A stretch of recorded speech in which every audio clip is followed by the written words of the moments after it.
the returning champs. In lane 3, we have Groton, the third place finishers from last year. Lane 4, Choate from 5th place this year. They will hope to improve. In lane 5, Nobles, the 6th place finisher of the grand final.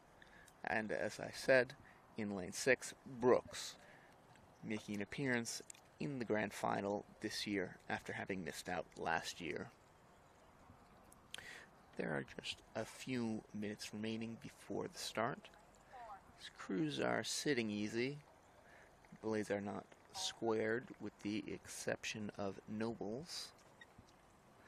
Otherwise, they're just sitting easy, getting ready mentally. They're pretty well aligned with the bow balls. And the starting official has yet to announce the 2-minute mark.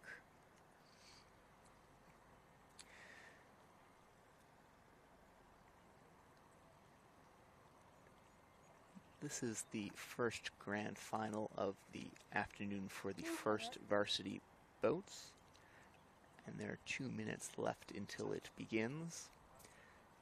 So following this, we'll have the girls' first varsity 4 grand final, then the boys' first varsity 8 grand final, with the final race of the afternoon being the girls' first varsity 8 grand final. These crews here all hope to place well in this grand final, with the potential for some of them to go to U.S. Rowing Youth Nationals, should they be eligible. That said, only the top 2 finishers receive an invitation, but those rules exclude those teams with postgraduates. They're not allowed at the, those teams are not participants in the U.S. Rowing Youth Nationals, so one spot could potentially roll down. Deerfield, the returning champs, obviously hope to continue that trend and make the trek all the way back to, this time to Ohio, after having gone to Florida last year. The crews are now getting locked in as the starting official begins the reading off the crews, and we will have the countdown to the start shortly. Here it is with 4 seconds. 3, 2, 1. Attention. Go. The boys' first varsity grand final has begun. First varsity grand final for the 4s. Here we have Belmont coming out early with Deerfield, but no crew is very far behind. Brooks only a few seats back. It's pretty even here, with Belmont and Deerfield fighting it out for first in the early goings.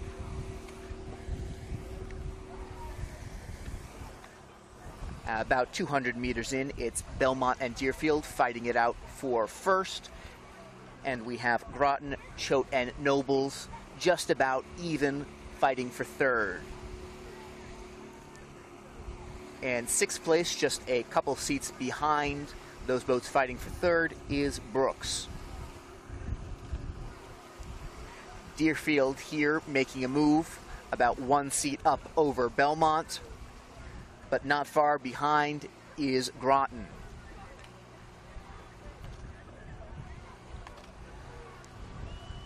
Nobles surging. They are almost even with Belmont, fighting for 2nd place here. Belmont and Nobles only 2 seats back from Deerfield. And so at the 500-meter mark, the order is Deerfield, Belmont, Nobles, Groton, Choate, and then Brooks bringing up the rear.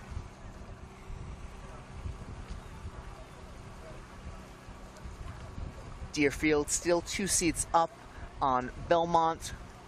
Belmont merely half a canvas up over Nobles.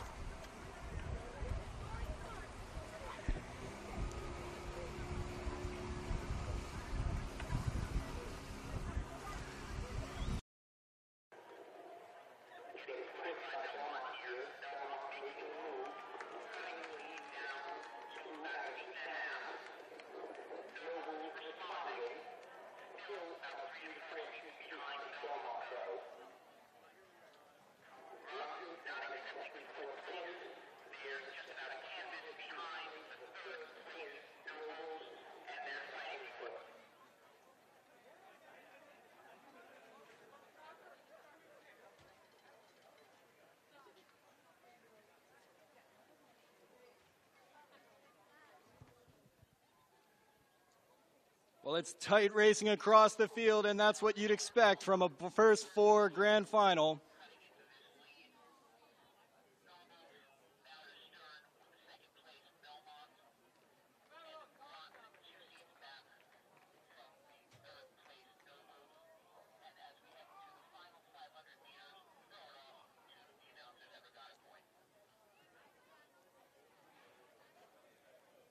Deerfield hanging in there, being pushed by Belmont. Nobles out in lane 5, not going away. And Choate and Groton in lanes 4 and 3, both continuing to fight to try to get into the medals here.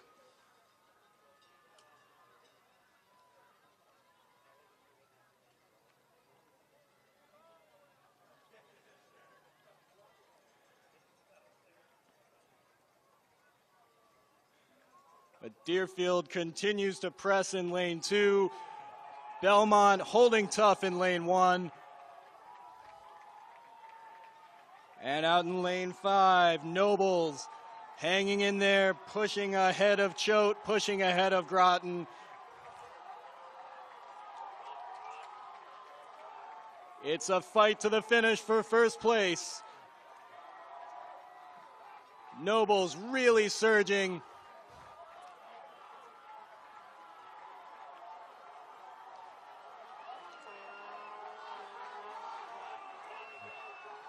Nobles has put in a strong move here. Deerfield responding. Belmont Hill trying to respond. Do they have enough room? Belmont Hill sitting in third place now, close with Nobles. Edging ahead, they have a bow deck over Nobles. Deerfield with a seat over Belmont Hill. And to the finish, very close with Deerfield and Belmont Hill. Nobles comes through third. And Choate and Groton 4 and 5, followed by Brooks.